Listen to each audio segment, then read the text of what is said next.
Iran के कट्टरपंथी राष्ट्रपति इब्राहिम रईसी लंबे समय से ईरान के सर्वोच्च नेता के विश्वास पात्र और देश के शिया धर्मतंत्र के भीतर उनके पद के संभावित उत्तराधिकारी के रूप में देखे जाते रहे हैं। रविवार को उनके हेलीकॉप्टर के साथ एक दुर्घटना हुई जिसमें ईरान के सरकारी मीडिया ने हार्ड लैंडिंग के रूप में वर्णित किया है। इससे दुनिया का ध्यान रईसी की स्थिति जानने की ओर खिंच गया है। रईसी 1988 में कैदियों की सामूहिक फांसी में शामिल होने के कारण पहले से ही अमेरिका और अन्य देशों से प्रतिबंधों का सामना कर रहे हैं। ईरान के 63 वर्षीय नेता पहले ईरानी न्यायपालिका में थे। वह 2017 में अपेक्षाकृत उदारवादी मौलवी हसन रूहानी से राष्ट्रपति पद के चुनाव में हार गए थे। रूहानी राष्ट्रपति के रूप में विश्व शक्तियों के साथ 2015 के परमाणु समझौते में पर पहुंचे थे।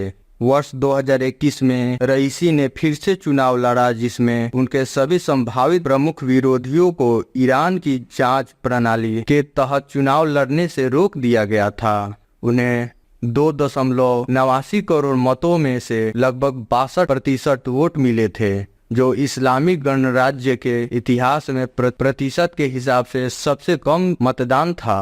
राष्ट्रपति के रूप में चुने जाने के बाद एक संवाददाता सम्मेलन में जब रईसी से 1988 की सामूहिक फांसी के बारे में पूछा गया, उन्होंने इसका जवाब नहीं दिया। सामूहिक रूप से फांसी पाने वाले में राजनीतिक बंदी, उग्रवादी और अन्य लोग शामिल थे। ईरान के तत्कालीन सर्वोच्च नेता अयातुल्लाह रूहुल्लाह खुमैनी द्वारा संयुक्त राष्ट्र के मध्यस्थता में किए गए संघर्ष विराम को स्वीकार किए जाने के बाद ईरानी विपक्षी समूह मुजाहिदीन एक हल्क के सद्दाम हुसैन की मदद से भारी हथियारों से लैस होकर एक आश्चर्यजनक हमले में इराक से ईरानी सीमा पर धावा बोल दिया। ईरान ने उनके हमले को विफल कर दिया था। हेलीकॉप्टर दुर्घटना में ईरान के राष्ट्रपति इब्राहिम रईसी, विदेश मंत्री हुसैन अमीर अब्दुल्लाहियन सहित 9 लोगों की मौत दुखद है। रईसी ने 2017 का चुनाव भी लड़ा था,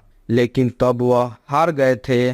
2021 में उन्हें जीत मिली और वह ईरान के राष्ट्रपति बने। बीते कुछ वर्षों में ईरान अगर उन्नत कर सका और इराक युद्ध से उबरकर एक स्थिर देश बन सका तो इसमें रईसी का बड़ा योगदान माना जाता है। ऐसे में सवाल यही है कि अब आगे ईरान का क्या होगा। हालांकि अच्छी बात यही है कि ईरान का लोकतंत्र काफी परिपक्व है और वहां व्यक्ति विशेष के रहने या न रहने से खास प्रभाव नहीं पड़ता है। वहाँ राष्ट्रपति का पद भले अहम है, मगर चेक एंड बैलेंस यानी संतुलन बनाने वाली व्यवस्था काफी कारगर है। इसलिए यह कहना सही नहीं होगा कि रईसी के न रहने से ईरान की नीतियां प्रभावित होगी। रईसी के कार्यकाल में ही ईरान संघाई सदस्यों संगठन का सदस्य बना। ईरान ने क्षेत्रीय मसलों को सुलझाने में भी काफी मदद की है। इससे ईरानी अर्थव्यवस्था पर काफी असर पड़ा। फिर भी इसकी सियासत बहुत स्थिर नहीं हुई। यही कारण है कि रईसी के जाने के बाद भी ईरान में स्थिरता बने रहने की संभावना अधिक जताई जा रही है, विशेषकर भू राजनीति के मोर्चे पर।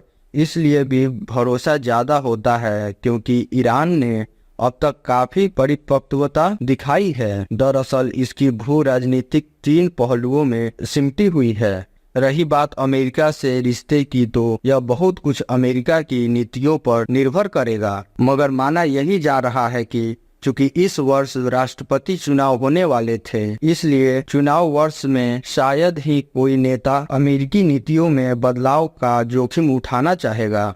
भारत को लेकर भी पीठ इसी तरह की बात कही जाती है। भारत और ईरान का रिश्ता वर्षों पुराना है और दोनों देशों में नीति नियंत्रण काफी परिपक्व है। चौहार समझौता बेशक रईसी के कार्यकाल में हुआ, लेकिन इसको लेकर चर्चाएं साल 2012 से ही शुरू हो गई थी और 2015 में समझौता भी किया गया था। जो जुड़ाव दोनों देशों में बना है वह इस एक हादसे की भेंट नहीं चढ़ सकता।